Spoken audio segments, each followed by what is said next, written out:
Bismillahirrahmanirrahim. Assalamu alaikum, dear students of grade 7. Welcome to your science class. Today the topic taken from chapter number 2 is support in plants, यानी पौधों में सहारा फराहम करना कि वो कौन से ज़रिए हैं, कौन से सोर्सेज हैं जिससे पौधा सपोर्ट यानी सहारा हासिल करता है. This topic is mentioned on page number 24 and onward 25 as well. Now students, first we have to find out that why do plants need support. पौधों को या पौधे के मुख्तलिफ़ हिस्सों को सपोर्ट की ज़रूरत क्यों होती है. So starting from leaves first. Leaves को सपोर्ट की ज़रूरत क्यों होती है? Because the leaves of plant need to get as much light as they can for photosynthesis. Leaves को सपोर्ट इसलिए चाहिए होती है क्योंकि उन्हें एक अहम जो है वो प्रोसेस करना होता है जिसे फोटोसिंथेसिस कहा जाता है. What is the important function that leaf performs? It is called photosynthesis. So leaves of plant need to get as much light for this purpose.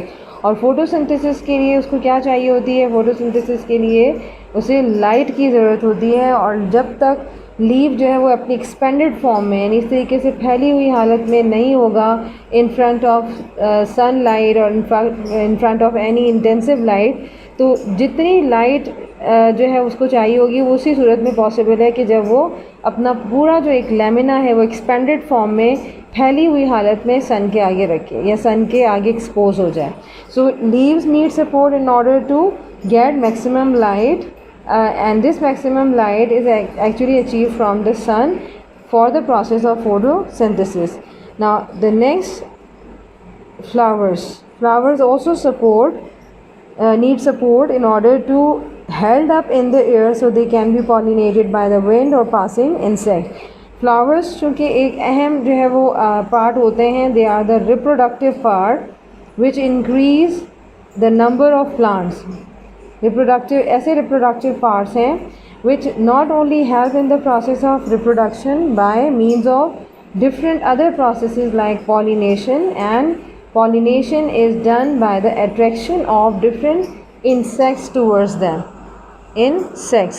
तो फ्लावर्स का जो है वो क्या होना चाहिए? फ्लावर्स को पौधे के ऐसे हिस्से में होना चाहिए जिससे वो उन इंसेक्ट्स को अपनी तरफ जो है वो अट्रैक्ट कर सकें जो कि इनसे आके ना सिर्फ कि अपने लिए जो है वो नेक्टर हासिल करें बल्कि साथ साथ इन फ्लावर से वो बाकायदा तौर पे एक प्रोसेस जिसे पॉलिनेशन कहा जाता है वो भी यानी पॉलन ग्रेन्स भी कैरी करें जिससे पौधे के रिप्रोडक्शन में इजाफा हो. सो flowers must be held up in the air.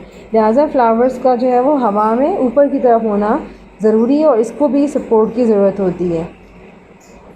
Along with it, we can also say that plants are supported by a framework of vascular bundle. और ऐसा कौन सा हिस्सा होता है प्लांट्स के सेल्स में या प्लांट्स में जो कि प्लांट्स को जो है वो सपोर्ट देता है? तो ये कहलाता है vascular bundle in plants. Vascular bundle mainly consists of two types of tissues or tubes. First one xylem and the second one is called the phloem, in which the main supporting tissues of the plant are called xylem. Supporting tissues भी इनमें शामिल किया जा सकता है. So plants are supported by a framework of vascular bundles which are called veins as well. So cells within this framework are supported by the water pressure inside them. अब यहाँ पर अगर हम एक लीव के स्ट्रक्चर से आपको समझाएं कि लीव के स्ट्रक्चर के अंदर भी ये आपके वेन्स या आपके जो वेस्कुलर बंडल्स होते हैं ये मौजूद होते हैं, स्पेशली विद जाइलम. तो जिस तरीके से एक लीव के स्ट्रक्चर में जो दरमियान में एरिया होता है that is actually called the vascular bundle, and along with it you can find some branches which are emerging from the main midrib. These midribs that is ये आपकी जो एक मिडरिब है उससे कई जो ब्रांचेस आपकी निकल रही हैं that are actually called veins. इनको क्या कहा जाता है? इन्हें वेन्स कहा जाता है. और वेन्स में ही आपके जो जाइलम और फ्लोएम के टिश्यूज़ हैं या ट्यूब्स हैं वो मौजूद होती हैं. So veins contain xylem and phloem in which the mainly xylem act as supporting tissues. अब यहाँ पर उन्होंने कहा कि lamina that is the main portion of the leaf is in expanded form. ये एक्सपेंडेड यानी फैली हुई हालत में क्यों होते हैं लीव्स, चौड़े क्यों होते हैं? क्योंकि इन्हें ज़्यादा से ज़्यादा लाइट जो है वो अपने अंदर एब्जॉर्ब करनी होती है। लिहाजा कौन सी चीज़ है जो कि लीफ को इस फैली हुई हालत में रखते हैं? तो ये वेन्स हैं जो कि ब्रांचेस की शक्ल में स्कैटर्ड होते हैं, बिखरे हुए होते हैं और लीफ के लेमिना के पोर्शन को फैला के रखते हैं, जिससे जितने ये फैलते हैं उतने ही सनलाइट या लाइट इन पर पड़ती है और ये फोटोसिंथेसिस के लिए उस लाइट को अपने अंदर एब्जॉर्ब कर लेते हैं। And cells within this framework are supported by the water pressure inside them. ना सिर्फ के वेन्स बल्कि वेन्स के साथ साथ इनमें एक ख़ास किस्म का वाटर यानी पानी का प्रेशर भी होना ज़रूरी है, जिससे ये वेन्स जो हैं वो फूली रहती हैं या जो भी पार्ट ऑफ प्लांट है जिसको सपोर्ट चाहिए उसमें अगर पानी का प्रेशर नहीं होगा, पानी ज़्यादा से ज़्यादा नहीं होगा, तब तक वो सपोर्ट हासिल नहीं कर सकता। Now student, as I told you about the important parts of vascular bundle, important tissues or tubes of the vascular bundle, and these are called that vascular bundle mainly consist of xylem tubes and phloem tubes. And I also told you about xylem and phloem that both have tubular structures, tube like जो है ये structures होते हैं। And इनमें जो important आपका supporting tissue होता है वो जो कि थिक वॉल पर मुश्तमिल होता है, it is called xylem while the phloem has thin wall. So xylem tubes in vascular bundles have thick strong walls which make them ideal for supporting a plant. लिहाजा इन थिक और strong walls, cell walls की मदद से आप ये भी कह सकते हैं कि इनमें जो एक सपोर्टिंग फंक्शन होता है वो डेवलप हो जाता है, यानी ये पौधे के सपोर्ट में बहुत अहम किरदार अदा करते हैं। And they are like a skeleton, यानी जाइलम टिश्यूज़ को या ट्यूब्स को ये भी कहा जाता है कि ये पौधे के लिए एक स्केलेटन का काम करते हैं। What is skeleton? स्केलेटन जिस तरह से आपकी बॉडी के अंदर डिफरेंट किस्म की जो बोन्स होती हैं जो आपकी बॉडी के स्ट्रक्चर को या शेप को मेंटेन करती हैं, इसी तरीके से जो प्लांट्स के अंदर जो स्केलेटल सिस्टम है वो क्या है? वो इनका जाइलम है, जाइलम ट्यूब्स हैं। तो जाइलम ट्यूब्स क्या कर रही हैं? जाइलम ट्यूब्स अपने थिक और स्ट्रॉन्ग नेचर की वजह से सपोर्टिंग फंक्शन परफॉर्म कर रही हैं और पौधे को सपोर्ट प्रोवाइड कर रही हैं, which is running all through a plant from the ends of the roots to the tips of the leave. यानी ये पूरा जो एक नेटवर्क है या एक पूरा स्केलेटल वर्क है वो वेन्स की शक्ल में, वेन्स यानी जो डिफरेंट ब्रांचेस हैं, जो डिफरेंट ट्यूबुलर स्ट्रक्चर्स हैं पौधे के अंदर, वो वेन्स की शक्ल में रूट से लेके पौधे के लीव्स तक जो हैं वो फैली हुई हैं। Dear students, support in plant can be best understood by this figure. So suppose there are some parts of plants starting from this area of the plant is representing the leaf. These are the veins of leaf. Along with it you can find some tubes or tubular structures which are representing collectively the vascular bundle containing xylem and phloem. Along with it this cylindrical structure is called stem, and these structures are representing the veins which are present in the root or roots. Along with, you can also label this part of plant as leaf stalk. So after knowing about all the parts of the plant, we must know that main supporting tubes which are present in the plants are related to the veins. And what are veins? Veins are basically made up of xylem and phloem, in which xylem performs the major function in support or supporting a plant.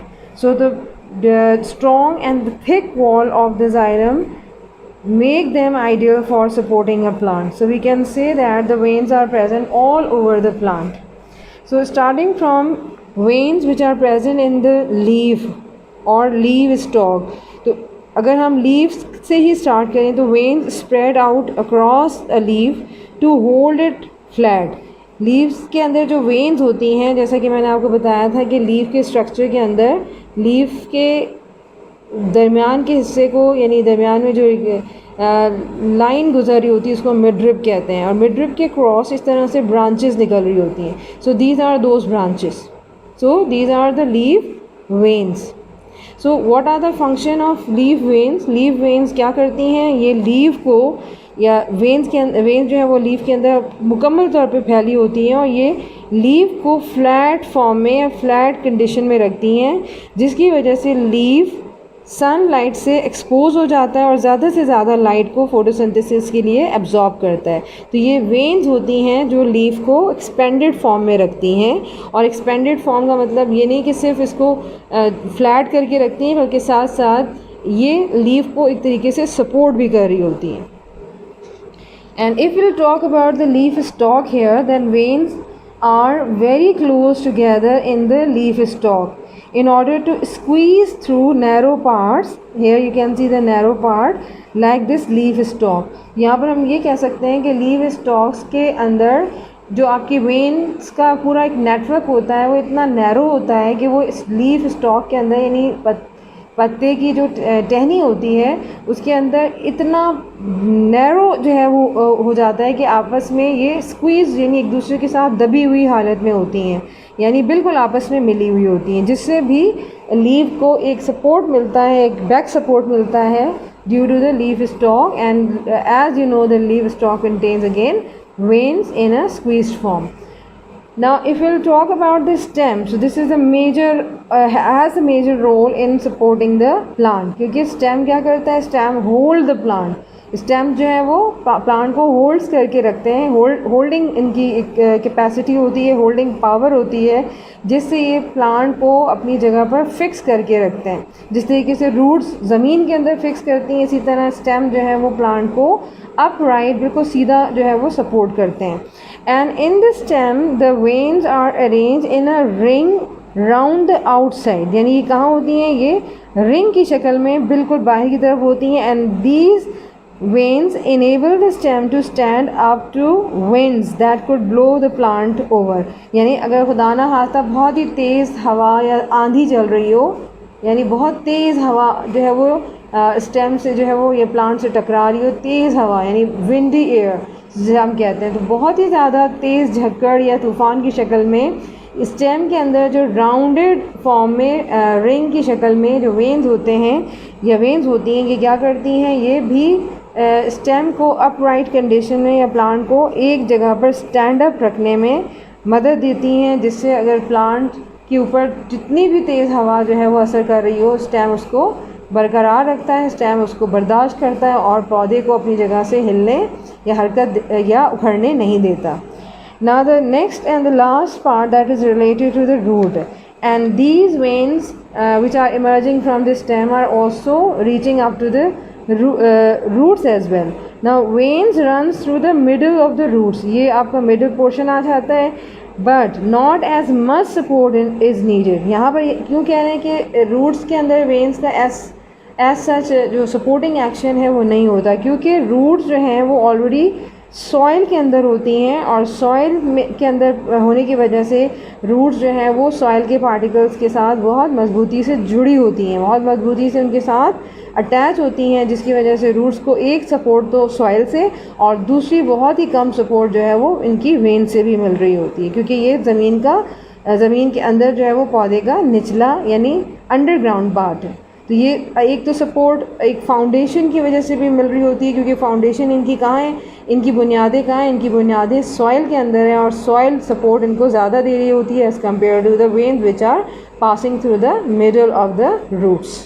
So this is the figure that is indicating actually the support in plants.